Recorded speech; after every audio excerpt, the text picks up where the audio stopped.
Sebelumnya, Assalamualaikum warahmatullahi wabarakatuh. Perkenalkan, nama saya Iksan Makin, NIM 8577795525. Jadi di sini saya akan menjelaskan apa itu automated online proctoring.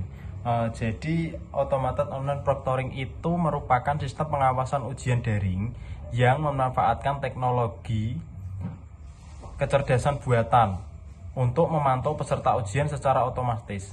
Jadi sistem ini dikembangkan sebagai solusi ketika proses evaluasi pembelajaran dilakukan secara online dan tidak memungkinkan adanya pengawasan langsung di ruang ujian. Melalui penggunaan kamera, mikrofon, serta perangkat lunak khusus, sistem dapat mengamati perilaku serta selama ujian berlangsung.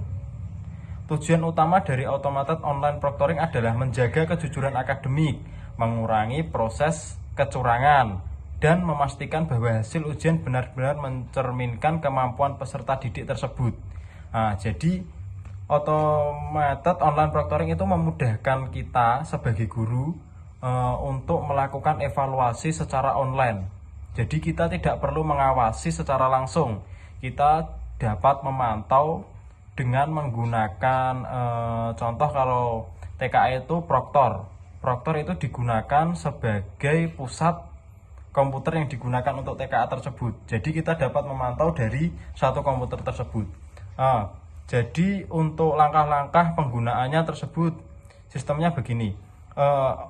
Automatic online proctoring bekerja dengan menggabungkan berbagai teknologi.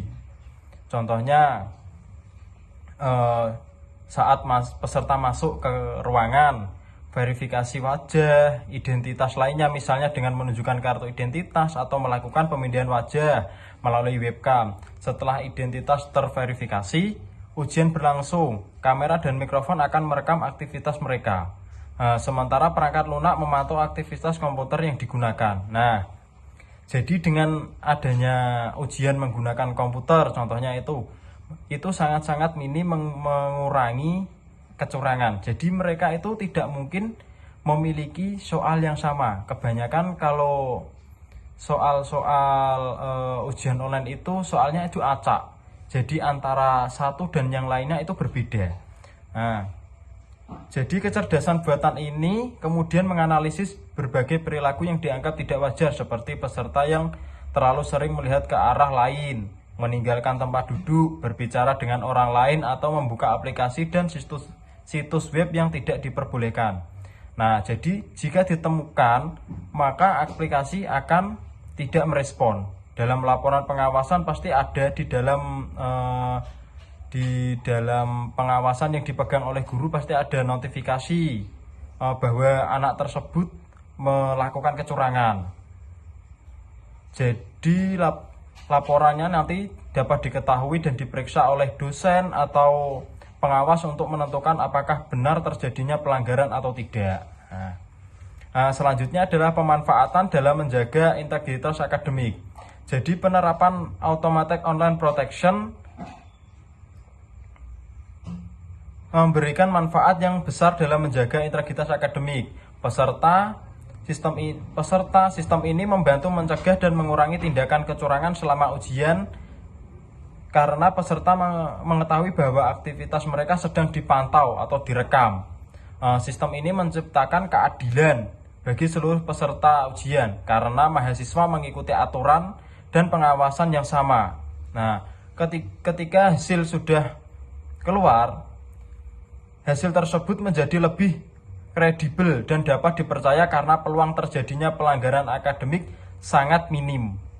Selain itu, penggunaan sistem otomatis memungkinkan pengawasan terhadap banyak peserta sekaligus.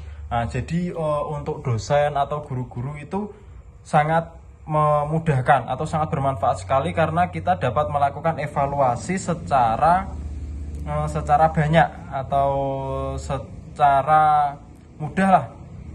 Selanjutnya, hal ini membuat pelaksanaan ujian menjadi lebih efisien dan praktis, terutama pada institusi pendidikan yang memiliki jumlah mahasiswa yang besar. Jadi contohnya di UT. Di UT kan sekarang ada ujian online. Nah, jadi ujian tersebut memudahkan mahasiswa. Terus kemudian sistem kan sangat terbantu dengan adanya otomatik online proctoring tersebut. Jadi para dosen-dosen tersebut dapat menginput data melalui ujian tersebut, karena ujian tersebut kan dapat dilakukan bersama-sama dan banyak dari mahasiswa. Terus bagaimana universitas melindungi privasi mahasiswa? Meskipun automated online proctoring memiliki banyak manfaat, penggunaannya juga menimbulkan perhatian terkait privasi mahasiswa. Nah, jadi oleh karena itu universitas perlu menerapkan berbagai langkah perlindungan data.